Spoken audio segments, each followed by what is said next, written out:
This evening we're recording with the guys from the Brotherhood games, otherwise known as Nicholas and Chris Bossoff. Say, how's it, guys? Hi. Hi. And of course, I'm joined by my co-host, as always, Mr. Desolation Morris. How you doing, bud? Hello, not bad, and you? Not too bad. I just still in very deeply into relax mode. Just got back from a relaxing weekend away with the fiance, so I'm quite happy about that. Oh, that's cool. That's cool. Yeah, what have you guys been up to this weekend? Working, yeah. No rest for the wicked. Yeah, no, definitely. So let's launch right into it. Nick, Chris, tell us about yourselves and your studio. What do you guys do?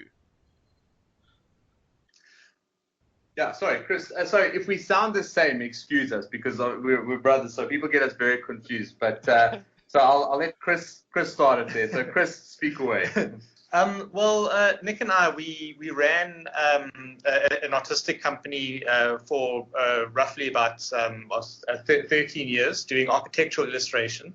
But in the time that we ran that company, we were always sort of dabbling in the idea of doing our own computer games and creating our own projects. And then a few years into working, I sort of picked up a little side project that I did in my spare time. And eventually that kind of grew into, it got enough of a fan base that when the large Kickstarter explosion happened with the Double Fine adventure, and of course Tim Schafer kind of brought that to the fore, we decided to give a go at it and had built up enough of a fan base and took my small project Stasis over to Kickstarter. And we made enough money on Kickstarter that I could essentially move into it full time. Wow. And now Stasis has been finished. We sold the game, and we've now actually managed to move into, both of us, move into full-time production on a couple of new projects that we have lined up. Oh wow, that's really awesome, guys. I mean, from a South African perspective, that's a massive leap. You know, a lot of people in the indie game community, especially, they find it very difficult to sort of break into the scene. And you guys, it appears you guys have been one of the few successful ones, and I commend you for it. Yeah, I mean, it's sort of a lot of people from the outside see it and they sort of think it was an easy entry, but it was a heck of a lot of work. You know, even though it was just one project, it was a decade of hard slog to be able to sort of learn the skills to do it, and a very stressful time while we ran our other business and produced the game full time. So we did our cuts. We did the blood and sweat and tears thing to sort of produce the end product. And now we're sort of doing it full time, which is nice. It's been almost a full year now of full time development, and we're producing good stuff at an insane pace. So we're happy. Yeah, no, it's any geek's dream to sort of go full time into something that they so passionately love. So yeah. Well, unless your name is Sean Murray, then let's much. not go there, Morris. Let's not go there. Sean Murray, I think Sean Murray's payday was, I think I saw lost $200 million or something. That's what Hello Games made. I'm sure he's okay with that. Yep. Yeah. This other reporter I know overseas, he actually went to the I think the Seattle offices or something for Hello Games, and the place is actually deserted. And there's just this lost little lady sitting there and saying, no, they decided they're working from home now. Shame, man. So I think they're scared of the courts or something. Look, I'm not going to speak ill of No Man's Sky because I've got my fiance sitting right behind me and she thoroughly likes the game. Oh yeah, Death will come on 6 weeks. We didn't think it was that bad. I mean, it obviously didn't live up to the hype, but I didn't mind it. It was, I suppose, if it was sort of if it wasn't launched as a AAA game, it would have been fine, you know, as an indie game. Yeah. Just the price point was a little bit higher for sort of an indie game, but Yes. you know, they did something creative, and you know, you got to give them props to sort of putting their creativity into producing a product, because it isn't easy. It is flipping hard. So as a developer, we understand. Yeah. But tell us, guys. Let's focus a little bit on what you guys have produced. Talk to us about Stasis. Yes. Tell us well, everything Stasis about Stasis. is. Yeah. I mean, if you just sort of go back to the beginning, I think that everybody is a gamer or sort of involved in the culture, has those first few games that they played that really got them excited about computer games and excited about the stories that you could go through, and sort of films that people watched and stuff. And for me, it was always adventure games. It was Space Quest and King's Quest and Police Quest and the old sort of LucasArts classics. The Monkey Island, the Day of the Tentacle, and then obviously I saw that's actually free on Xbox Live this month, so I'm quite hyped about it. If it is, then get it. Like definitely get it. I mean, those games, they sort of they had such a massive influence on so many people, and I mean, especially on me personally. And when it came down to me just wanting to put together a project or something, I'm not a very technical person. I'm an artist, and adventure games are very, very art heavy, and they're not very sort of like, or at least back then, they weren't sort of very technical games to make. They're mechanically very simple, and it was sort of like the perfect vessel for me to get a story out into the world. And then you sort of combine it with the influences of Alien and Event Horizon and Sunshine and those sort of awesome horror. 80s sci-fi. Yes, yeah, like good proper 80s sci-fi. And a lot of those things kind of like stir into the pot to actually create Stasis. Yeah, I mean, I just recently I played it quite extensively. I must admit, I didn't completely finish it. I'm still in the process of that. But from what I've seen, it just harkens back so much to 80s horror, especially the space horror, like you guys say. And I completely love it. So guys, you definitely did something right in my books. You know what? I could totally see the influence of Sunshine. You know, like the Sunshine type space genre, that they try to do things more in a realistic sort of way rather than the more amazing, like, shall we say, what's that bloody movie that was recently Interstellar? Yeah, that was more sciencey to the degree that nobody really understood what the hell was going on. And I really enjoyed Stasis for the sheer simplicity behind it. Like, you kept it simple, you kept it at the atmosphere all over, like, focused on the target, and sure, that's why you guys got a 9 out of 10 approval rating on Steam, eh? So yeah, well done. Yeah, I mean, you know, Stasis sort of it is a very, very simple game.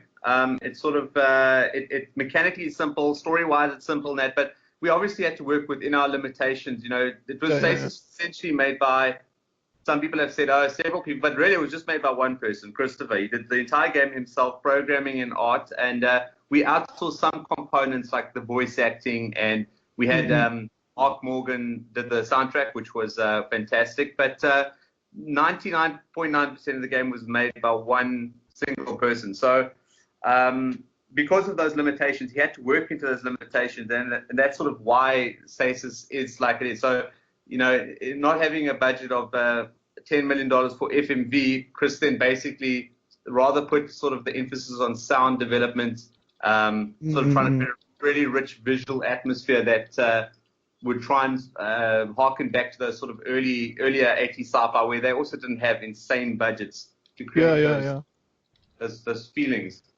You know, I don't think people really realize how simple things were back then. I mean, I forget the guy's name, but you remember the opening sequence of the original Alien film? Yes. There was an Oscar won for that design of the opening credit sequence. Yeah, and it wasn't a credit design. It was a graphic design company that actually came up with that beautiful, like, hieroglyphic kind of thing, and the alien logo sort of appears out of it. There's a website called Art of the Title, and it had a full sort of write-up on that title sequence. It's incredible. Yeah. It was so simple, and yet it worked so well. Yeah. There's something to be said for simplicity. I think some titles these days, they try and do too much too quickly. Rather than working with a simple idea, they sit there and they go, oh, you know what would be cool, and then that happens every day, and in 30 days we've got 30, what might be cools in the game. Yes. And then you're actually cluttered, and it's just, yeah, I don't know. I just wish more games would be simpler. No. Yeah, I mean, sort of as budgets get more complicated and as sort of gamers demand more, it really sort of prices the games into such a level where games now cost as much as films to make. So you will be looking at $500 million which includes marketing, which is the same as a blockbuster film. So I think that's the niche that indies fill, where basically we're working on a millionth fraction of that budget, and we're able to sort of we have to do other things to sell the idea and sell the story, and I think that sort of has opened up that indie market. Yeah, and people are so wary these days of actually spending money just in case the game turns out to be crappy, and then they don't sit with a situation like me where I paid $900 for a digital download of No Man's Sky, and I absolutely haven't touched it again since I installed it. Jeez, yeah. So I think value for money is a real big concern with gamers these days, because with the new prices, I saw the other day, I forget which title it was, but there was a PS4 game going for I think almost 1,200 rand, and it was the latest release.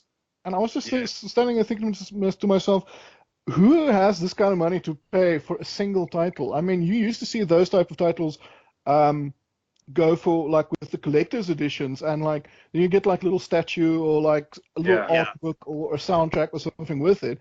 Now it's like, now screw you guys. Now you're just getting the game, and you're not even getting a pamphlet in the thing. You're just getting the cover, basically. You forget and that's about it. the debacle we had recently, Morris. Remember, I can't remember which game it was, but you buy the collector's edition and it doesn't even contain the game. Like a game disc or a code. Wasn't that the recent StarCraft 2 release? No, Wasn't that? It wasn't StarCraft. I think it was either Call of Duty or one of those. I can't remember right now. I remember that though. I do remember that. Yeah. Oh my god. But getting back to your talk about budget, guys, I must say that I quite like that. One of the most flexible things for indie studios is they don't have the oversight from big studios sort of forcing them into a specific direction. They have a lot more creative freedom when developing their own games, and it is a bit risky creating new IP, but because there isn't that limitation of massive publisher oversight, you guys have the freedom to create what you guys want. What do you what do you guys think of that sort of thing? Well, I mean, definitely. I mean, Nick and I, in sort of running our previous company, we were always producing artwork for other people and essentially producing what their vision was. And the big sort of allure of doing our own games is basically that we can produce our own stories, we can produce our own artwork. And I think we can do things, I mean, a publisher wouldn't spend money on a 2D isometric point-and-click horror adventure game. They'd laugh at it. So the only way that those games are going to be made and those stories are going to be told is by artists going and taking risks and doing it themselves. Exactly. And I think it's you sort of see a lot of it in like indie films, like sort of like student films, and of course we start going to like bigger blockbusters. People start taking less and less and less risks, and the stories start to become more and more and more formulaic. And I mean, obviously, you get some creators that do break out of that. You get, I mean, like Ken Levine, the stuff that he did with BioShock it doesn't happen. Such an incredible sequence of such incredible stories to actually tell. But for every BioShock, you get 17 Call of Duties. And for every sort of like Inception, you're going to get 400 romantic comedies. I think it's if you want sort of like the really creative films and stuff, you go to the indie scene, and I think it's the same for computer games as well. When you want the guys that are taking a lot of risks, you just have to go with like much smaller budgets to sort of like the independent creators. Yeah, no, definitely. And tell us a little bit about your upcoming projects. What are you currently working on? Yeah, so we've spent the last year. So this was the first year that Chris and I have worked full time on a project. So we wanted to get our first of all, we closed down our studio in Johannesburg, and we sold off our business, and our staff went their separate ways, and we moved down to Cape Town, and we got a place right on the beach, and we're sort of working from home. The dream. Just sort of create. Yeah, the dream.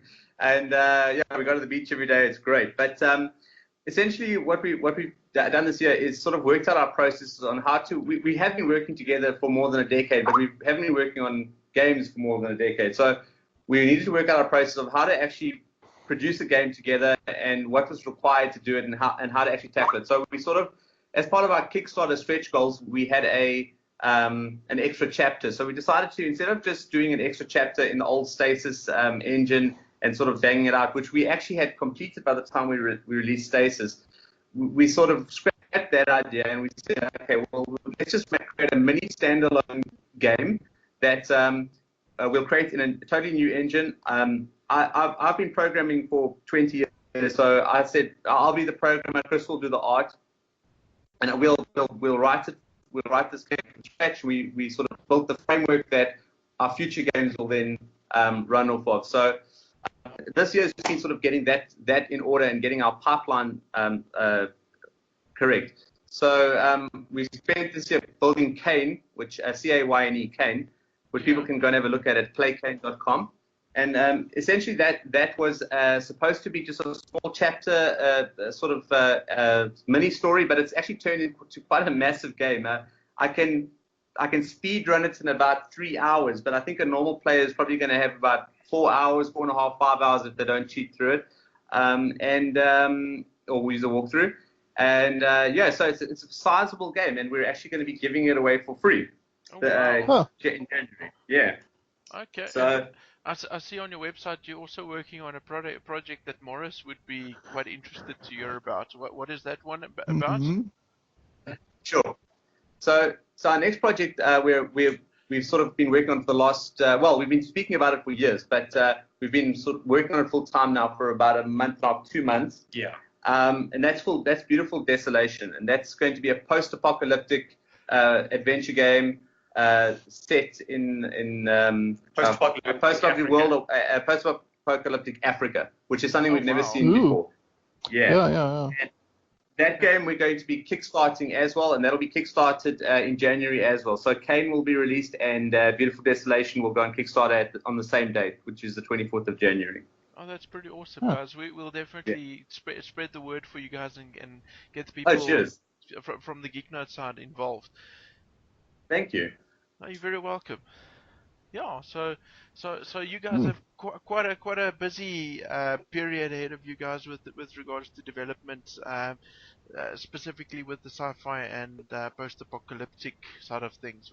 And I suppose the post-apocalyptic adventure genre is something a little bit different for you guys as well.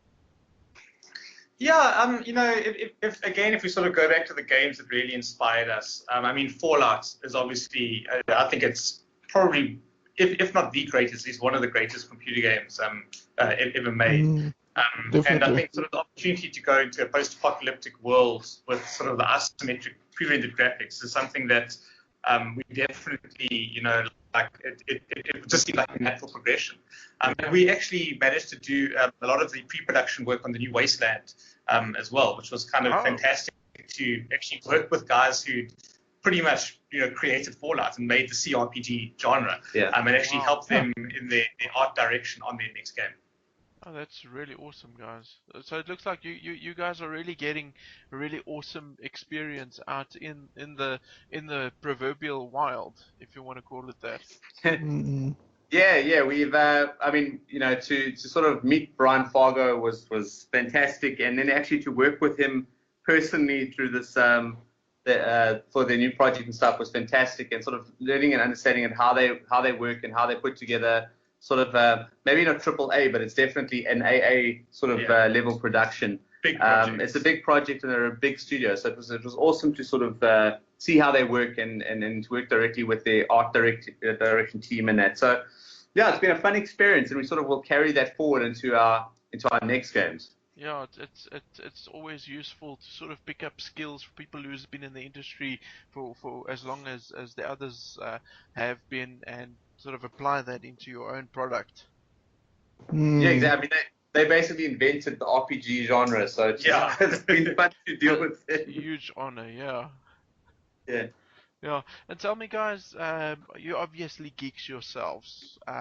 You've mentioned some of the titles that you specifically have drawn influence from, but let's talk about current day. What sort of games do you enjoy playing? Yeah, so I mean, so to be honest, we've been really busy this last year, so we haven't kept up with every single one of the latest releases, sort of physically playing it, but we do watch them in our studio. We watch Let's Plays and that pretty much all day. So we don't get to play every single one of the latest games, but we even though we sort of live that indie lifestyle, we're pretty much working 20 hours out of 24 hours. But yeah, I mean, I just jotted down a couple of notes. I mean, GTA 5, honestly, I still play it every single day for at least an hour. It's sort of a great stress reliever. Blow some things up. Yeah, I don't actually play the game. I just run around and kill people and drive cars and stuff, and it's still mechanically an outstanding game. Just for interest's sake, though, sorry to interrupt you. Just for interest's sake, who's your favorite character in GTA 5? Like, who do you like being in the game itself? Jeez. I think Nick just kind of channels his inner angry Joburger when he plays. I think it's,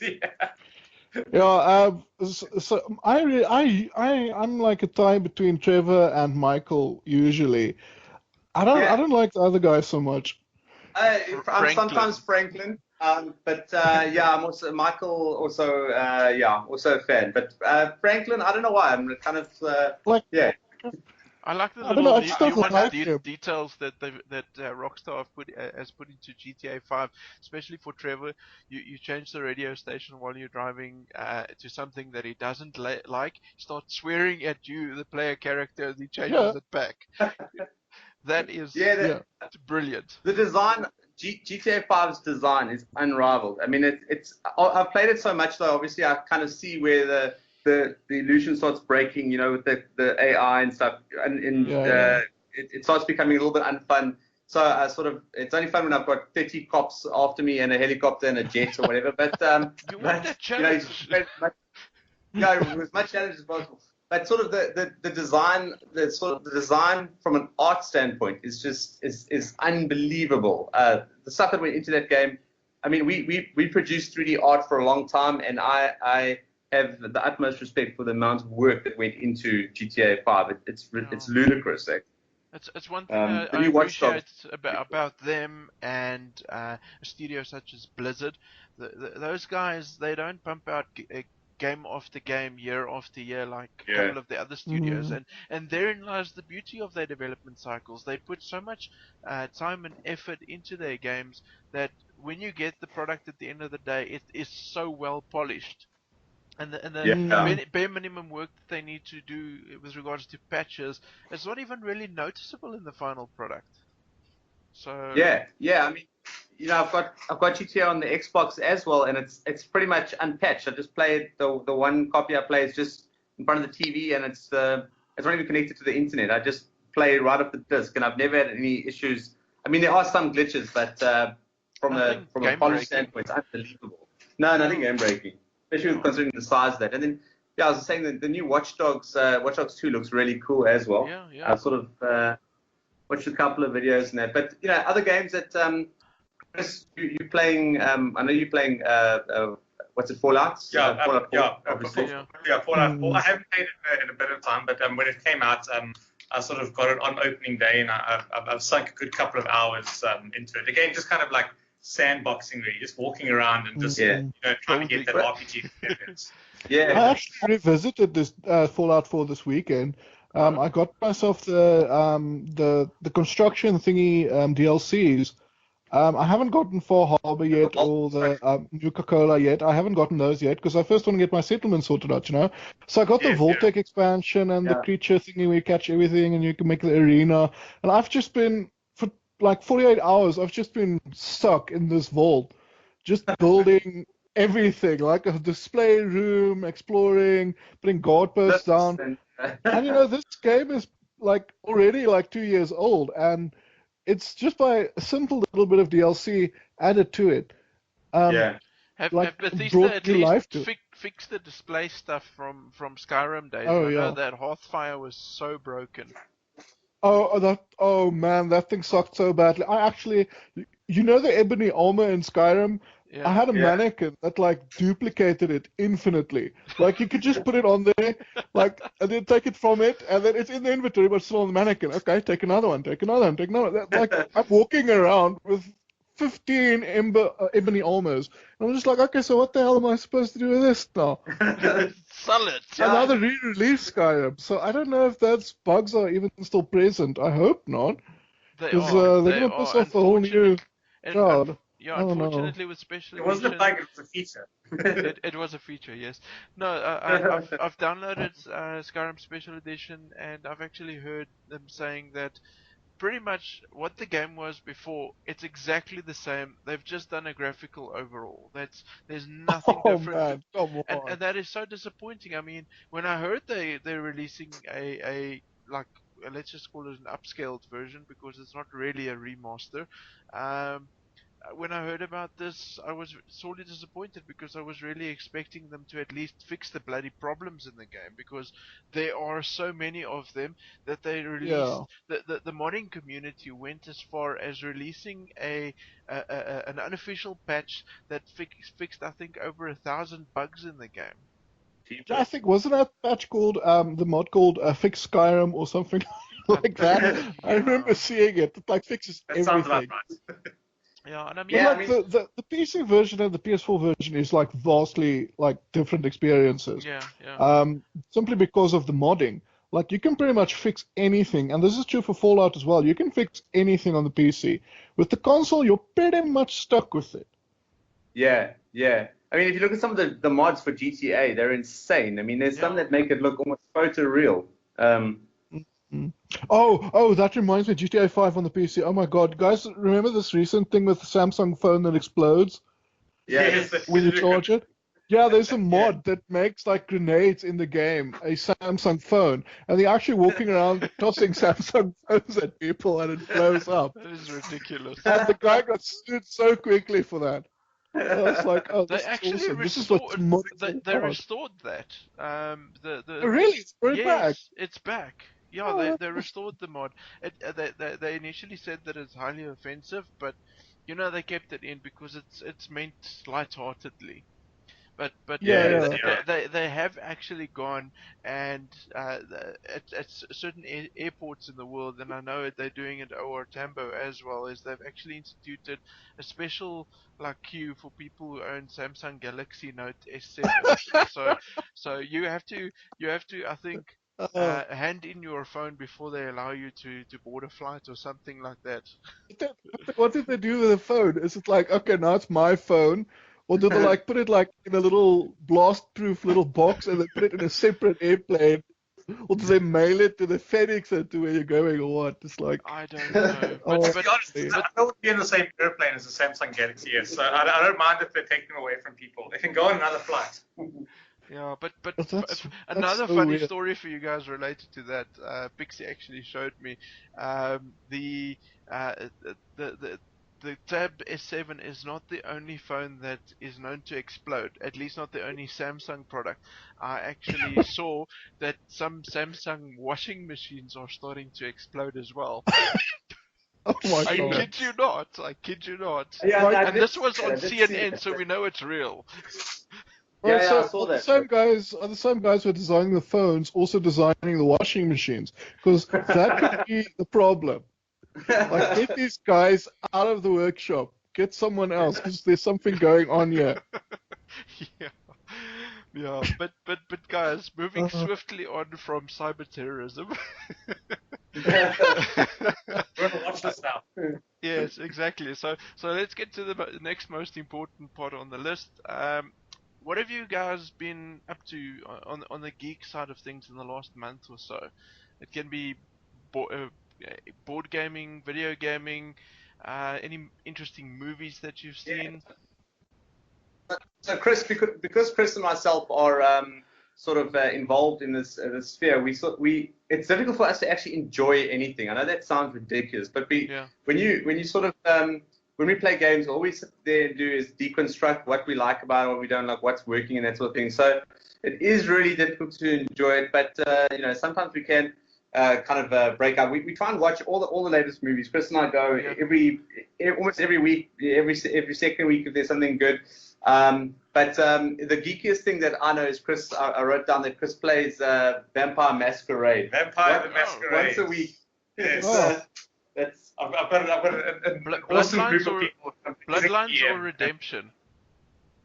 Bloodlines. Oh, okay. We play the original pen and paper, so we sort of have got an entire background we're doing now with vampires in early 90s London.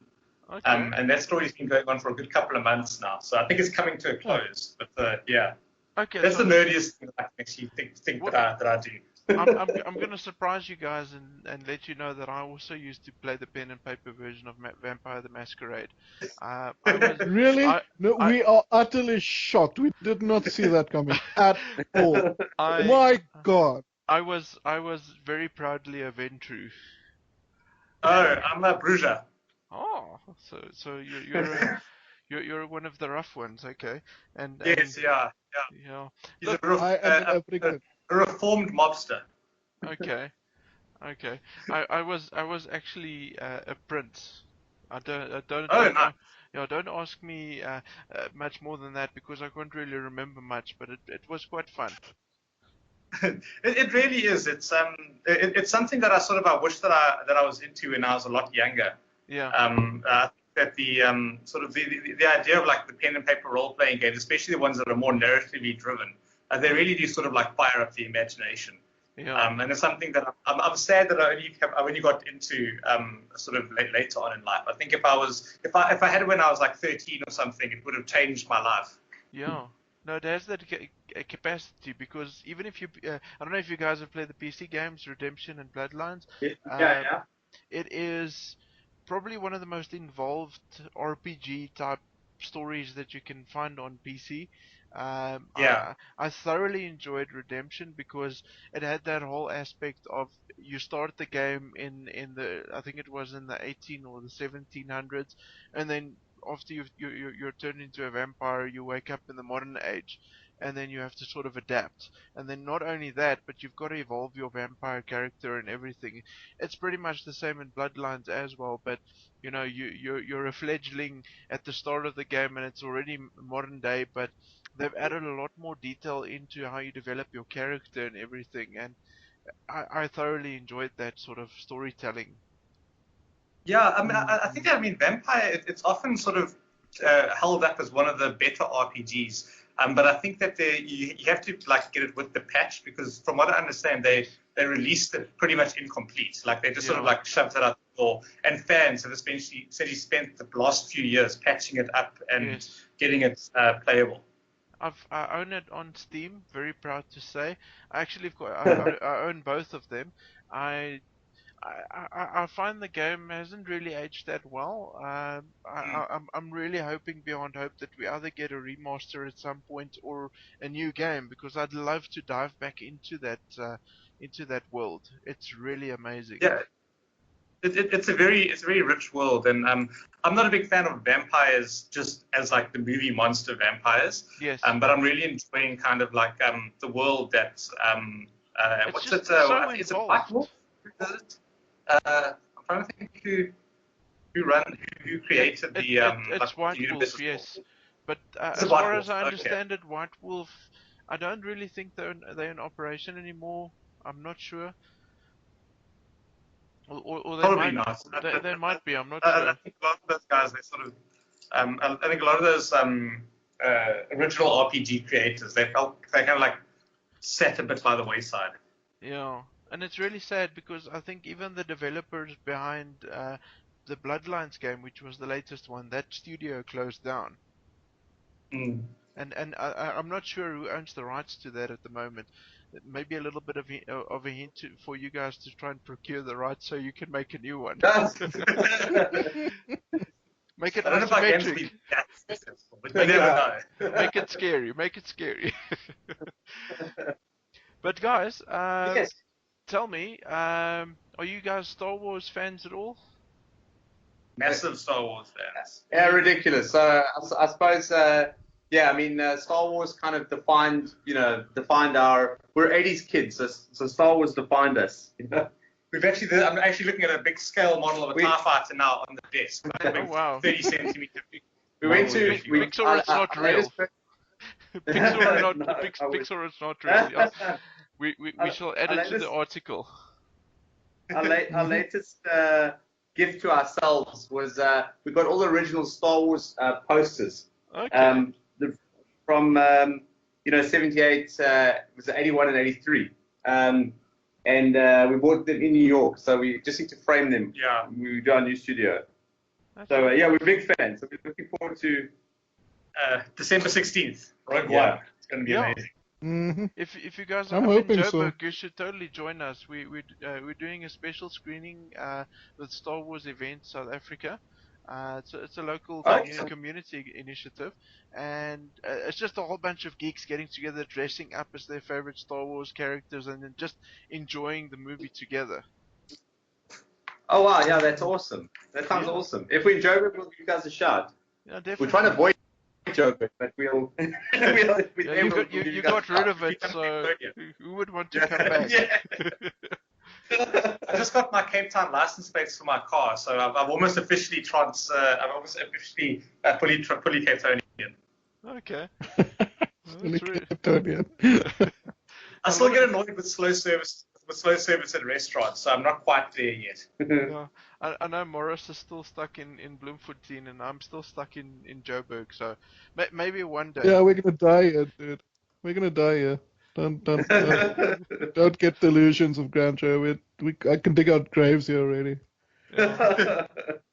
And obviously you've said that you're into pen and paper games. Do you guys play any sort of board games? You know what? To be honest, I don't. I bought. What did I buy for you? Game of Thrones. I bought Game of Thrones for Chris. A couple of months ago to hopefully so we could actually get into it. But it says it requires 3 players, and I think it was 3 players. Yeah, it's like so 3 players in a lot of time. And we don't know another person. we read the rules, but we need another player. So I'll have to con my wife into it. We've just had a kid. We've just got a baby. So Oh wow! my Congrats. sort of free time is not. Not Nick and I, Nick and his wife, just had a baby. That'd be weird. It would be weird, yeah. No, he did say Yeah, his so, wife, so I don't I'm have not to- gonna misunderstand that. I mean, yeah, so we don't really play. Well, look, I suppose if you can count a Scrabble that I play with my wife, but honestly, the free time we do have is taken up by the kid at the moment. But yeah, it's something we'd like to get into. Yeah. Yeah, no, it's a very thriving community in South Africa, constantly evolving and growing. So it's definitely worth if you want to explore a new geeky path, check it out. There's some really awesome board games out there at the moment, and there are 2-player ones. I can promise you that. Settlers of Catan, that looked really good. I was actually quite keen to have a look at that. And then one of the guys who used to work for us was massive into. It was like a Warhammer type thing. It was like real war game. Yeah, you play with like the miniatures. Yeah, he was massively into that. And he brought us his miniatures, and I was expecting like a box of stuff, and he came with like 4 suitcases, and he basically opens up, and each miniature is sort of cut in this little foam pocket that sits inside the thing. He's got his entire copy. Yeah, I was really impressed. Oh, sounds really awesome, guys. But tell me, one last thing before we start wrapping Yeah. up. I see we are approaching our time. What was your thought patterns behind Dr. Malan? That guy creeps me the hell out. Yeah. We wanted Someone they knew. we definitely wanted Future. a South African sort of flavor into it.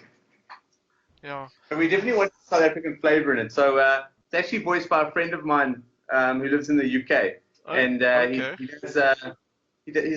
He's an actor. He does TV and quite a bit of acting and plays and that sort of stuff, and sort of conned him into doing the voice. But yeah, we just thought an evil South African sounds awesome. Yeah. So It was a throwback to Lethal Weapon, where South Africans are always evil. So we Yeah. embraced the 80s, the 80s South African villain. I must say, I was quite surprised when this very Afrikaans-sounding villain popped up onto my screen, and it's like, okay, I did not see that coming. I was like, yo, look, it's Janrik. I didn't. What the fuck is Janrik doing here? Call Yanni. Yannick is one of our other writers. I mean, a big thing as well with doing computer games, and especially because we had like a very small cast to actually work with, and it was trying to make certain we had 3 characters that were completely different. So we had an American male main character, a British woman for the female character, and then trying to find out like what would be a very sort of like jarring, powerful, distinct accent to actually put in there. It was either going to be Russian or South African, and I think South African kind of worked better. Yeah, and I think Russians has been overdone when it came to Geez, they that have sort of bad thing. guys in everything. Yeah. It's like always some bad Russian guy walking around. I mean, I must say, I've quite liked the latest introduction of South African villains into media. I mean, I'm sure you guys are Neil Blomkamp fans as well. The introduction of old Shaltier Copley's yes, that's the guy. Him and his Jan Pirovitz episode. Yes. God, I'll never ever appreciate that song again. I mean, and you appreciated it in the first place. That's fucking weird. If you do it right, and you guys definitely did it right in Stasis, if you do it right in any sort of media, then you carry a hell of a lot of weight within the storytelling medium. But yeah, I must say also one of the things that stood out for me in Stasis was the level of detail that you guys put into the PDA stories of the crew members. I would spend literally hours reading through those PDA entries and stuff, and just sort of immersing myself in the last days of these crew members. And you feel sorry for some of them, and the others you're like, yeah, you had that coming. Yeah, so I mean that was also again working sort of within our limitations. We didn't have the budget to sort of extend the game to show, so we rather just told. So instead of showing, we told, and but it works. It really works, guys. Yeah. I mean, I'm sure you guys remember Resident Evil. It used exactly the same method of storytelling. You pick up letters strewn throughout the world, and you kind of get a feel of what happened before you arrived on the scene. And I think that's a much more solid way of telling a story that immerses you into the story than seeing a CGI full motion video appear in front of you, because an FMV video can only say so much. Whereas if you pick up a PDA with 20 emails, you see a progression of a story, then you go to another PDA of a related person in that story thread, then you have a much broader sort of scope as to what exactly is going on in the world. So, and everybody sort of tells the story from their own point of view, and it's up to you as a player to kind of put together what actually happened. We're big fans of sort of the unreliable narrator, so we actually had 2 different writers who wrote that bit of creative writing. We sort of gave them the outline for each diary entry on sort of what kind of happened, but they were all written by 2 different people, so it kind of one person had their opinion of what happened, and someone else also had their opinion of what happened. Even though it was the same events, they wrote it differently. So we sort of also try to put their writing styles, mix that up as well. And we've done that on Kane as well. We're using, I'm not sure if you know Taryn van der Bijl. Yes. She's a gaming journalist in South Africa, Yes. and she's an outstanding writer. And she actually wrote a huge amount of the copy for Kane as well. So Wow. sort of we've kind of replicated that again, that kind of technique. Yeah, one of the scenes in the game that resonates with me at the most is when you first enter the dormitories and you find the first PDA. It's I can't remember the lady's name, but she tells a story about how a guy is consistently hitting on her. You'll know exactly what I'm talking about. Yeah. And then she's like, she's been through all of the shit before. She really doesn't want to deal with this sort of thing again. And this guy is just too much in her face, and she doesn't know how to tell him off. And then the story sort of evolves to the point where her friend that shared the dormitory with her, she's like, she can't decide, or she can't figure out whether or not she likes this guy. There's another guy that she appears to like, or something, but she figures out the guy's actually gay and he's actually into the other guy, and That's triangle. yeah, so And the sad thing is at the end, like nobody actually knows what was going on. Like, that's just sad. And for me, a big thing was kind of like each one of those dead bodies that you came across had a story to them, and Yes. like John could have easily just been one of those dead bodies. I won't Yes. in the end if anyone's listening to this and haven't played the game, but the funniest one I thought in the game was right at the end where the guy he goes on about how he really likes his friend and is he's really gonna miss him if this is the end or whatever, and then it turns out his friend actually killed him and put him in the freezer. Yeah, So, killed him a lot. it's hilarious. A really dark sense of humor on that. It's actually quite Just funny. another day at the Tropes office at Geek. They've got a section on Stasis there, and that story is actually in the tvtropes.org review on Stasis, which I thought was pretty cool. oh wow, that is really awesome. Okay, so guys, I've sent you a little message in Skype. We've actually picked the winners of the 4 codes that you guys have graciously given to us to give away on the website. Awesome. So if you guys can maybe announce the winners. I know the one is not a real name, but we will be emailing them. But The nicknames. Oh my god. Okay. two nicknames actually. But if you guys wouldn't mind announcing them for us. Sure, great stuff. So congratulations to Michael Teague, Los Registros, Anika Chiarzo, I think, and then Poiki, our good old friend Poiki. Congratulations. Yes, but thank you so much for entering. And thank you guys for providing us with a couple of codes, not only to review your excellent game, but also to give to our readers. Awesome, fantastic, and we'll swing you a couple of beta codes later on as well when we are ready to start publicly beta testing our next game as well. Yeah, we'd be very happy cool. to do some exploring in your new title. Well, Yeah, cool, fantastic. titles. Titles, yeah. Yeah. Just one final thing before we head out. Morris, Yo. I'm gonna give you a word to pronounce. Oh joy. Or no, I don't think I'm gonna punish you tonight.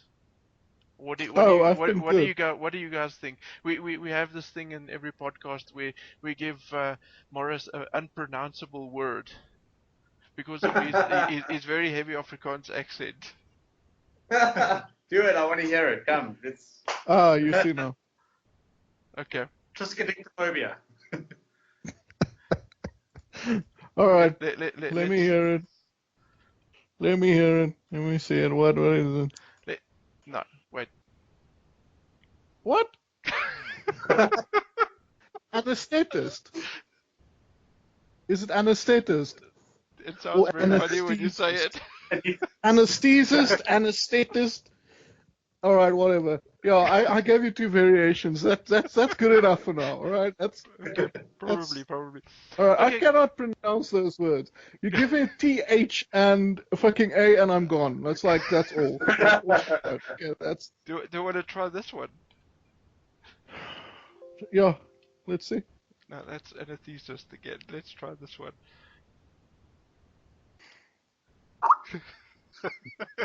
What? Oh no, Patopoia. Okay, I don't know what the fuck that is. What is that even? Do you even know what that is? What is that? Onomatopoeia. It's when a sound, it sounds like the word bang. Yeah, a word that sounds like the sound that it Yeah. makes, kind of thing. It sounds like a fucking STD that Pikey would have. That's what that sounds. Like a disease or something. Unpronounceable by any doctor or scientist ever.